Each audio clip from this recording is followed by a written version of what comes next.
தலைவருடைய அந்த தொடர் தான் அதிமுக. அம்மா வர்றாங்க, அடுத்து அம்மா வந்து என்ன பண்றாங்க, மெடிக்கல் காலேஜ் எங்க பார்த்தாலும் மாவட்டத்துக்கு ஒண்ணு அப்படின்னு சொல்லி மொத்தம் இன்னைக்கு பாத்தீங்கன்னா 35 அரசாங்கம் நடத்துற மருத்துவக் கல்லூரி இருக்கு, 45 தனியார் நடத்துறது இருக்கு. அன்னைக்கு 1015 பேரு மொத்தமா படிச்சாங்க மருத்துவம். இன்னைக்கு நம்ம ஆட்சியின் முயற்சியால் தான் இன்னைக்கு 12,000 பேர் வருஷத்துக்கு வெளில வர்றாங்க.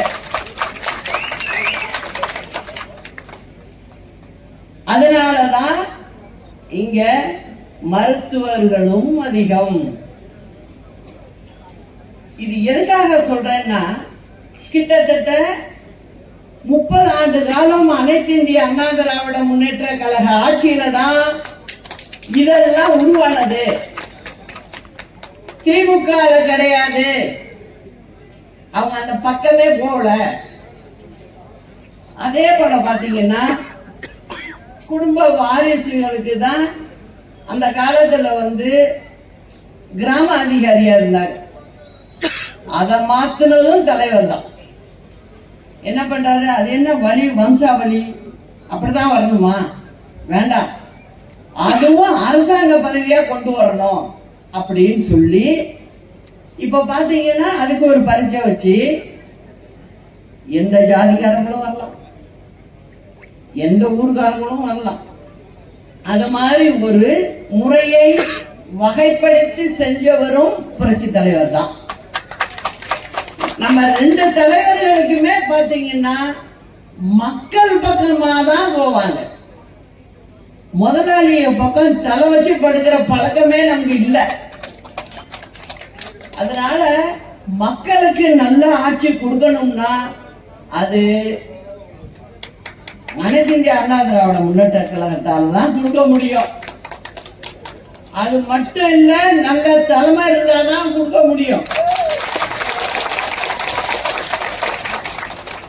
அதுக்காக தான் நான் சொல்லிட்டு இருக்கேன். திமுக ஆட்சி செய்யறத பார்த்துக்கிட்டு இருக்கேன். சட்டம் ஒழுங்கு சுத்தமா மேல காத்துல பறந்துகிட்டு இருக்கு. எல்லா இடத்துலயும் மோசம்தான். எதையுமே அவங்க வந்து சரிவர கவனிக்கல. அதுக்கு முக்கிய காரணம் அரசாங்கத்தை பத்தி கொஞ்சம் தெரிஞ்சுக்கணும். முதல்ல ஒண்ணுமே தெரியாம இந்த காலத்துல அரசாங்கத்தை எல்லாம் நடத்த முடியாது. நீங்க வந்து டிவியில வேணா நீங்க வந்து விளம்பரம் கொடுத்துக்கிட்டு மக்களை ஏமாத்த பார்க்கலாம். எனக்கு தெரிஞ்சு இப்ப இனிமே தமிழ்நாட்டு மக்கள் வந்து ஏமாற மாட்டாங்கன்னு நினைக்கிறேன். ஏன்னா ரேஷன் கடைக்கு போனா பிரச்சனை, நீங்க ஏதாவது ஒரு பஞ்சாயத்துல போய் ஒரு வேலைக்கு போனீங்கன்னாக்க கையில ஜோப்ல பணம் வச்சுக்கிட்டு தான் போனீங்க. பத்திரம் பதிவு பண்ணவே முடியல. 2 விதமா சொல்றாங்க. பத்திரம் பதிவு பண்ண ஒண்ணு பணம் கொடு, இவ்வளவு கமிஷன் கொடு, பண்றோம். அப்படி இல்லையா அந்த இடம் அவங்களுக்கு பிடிச்சு போச்சுன்னு வச்சுங்க, யாரு கொடுக்குறாங்களோ அதெல்லாம் படிச்சு பார்த்துட்டு அவங்களுக்கு ஆளை விட்டு இதை கேன்சல் பண்ணு, நாங்க வாங்கிக்கிறோம், வேற ஆள் இருக்காங்க வாங்கிக்கிறோம் அப்படின்னு சொல்லி பத்திரப்பதிவை கூட நீங்க நினைச்ச நேரத்துல போய் பண்ண முடியாது இந்த அரசாங்கம் இருக்கிறப்ப. இதனால நிறைய பேர் கஷ்டப்படுறாங்க. நான் சொல்லவே தேவையில்லை உங்களுக்கு.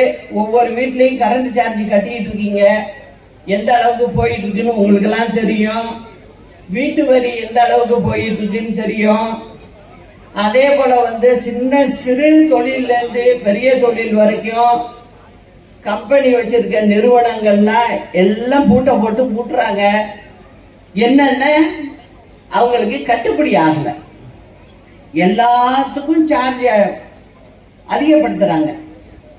அதனால அதுவும் நடக்கல. அதே போல ரேஷன் கடைக்கு போனாலும் அதே பிரச்சனை. விவசாயிகள் கதை ரொம்ப மோசமா இருக்கு. நெல்லை போட்டோமா, பயிர் பண்ணோமா, நெல் விளைஞ்சுதா? நெல் விளைஞ்சதுல ஒன்றும் பெருசா லாபம் இல்லை. இருந்தாலும் இப்ப நம்ம டெல்டா பகுதியெல்லாம் பார்த்தீங்கன்னா களிமண் சாயில் மண்ணு, அதனால நெல்லு தான் பயிரிட முடியும், வேற எதுவும் அவங்க செய்ய முடியாது. பாவம். அது ஒழுங்கா அங்க எடுக்கிறாங்களா அப்படின்னா இல்ல.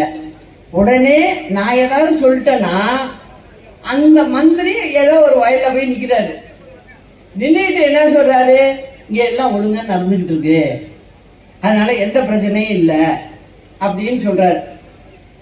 பஸ்ஸே வாங்க மாட்டீங்களப்பா, பஸ்ஸை விடுங்கப்பா அப்படின்னு கேட்டா அதுக்கு உடனே போய் அந்த மந்திரி பஸ்ஸே ஓட்டுறாரு. பஸ் ஓட்டுறதுக்கு டிரைவர் இருக்காரு, இவருக்கு அந்த வேலை இல்லை. நீங்க மந்திரியா இருக்கிற நீங்க எந்த ஊருக்கு எத்தனை பஸ் போகுது, எத்தனை ட்ரிப்பு போகுது, எந்த மாவட்டத்துக்கு எத்தனை பஸ் இருக்கு, எங்க அதிகப்படுத்தணும் அப்படிங்கிறத பார்த்து தான் நீங்க செய்யணும் ஒழிய அதை விட்டுட்டு உடனே நாங்க அந்த பஸ் வாங்கிட்டோம், இந்த பஸ் வாங்கிட்டோம்.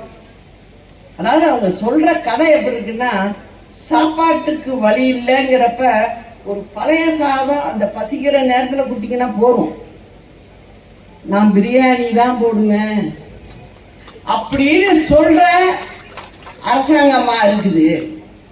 அதனால எந்த வேலையும் நடக்க மாட்டேங்குது.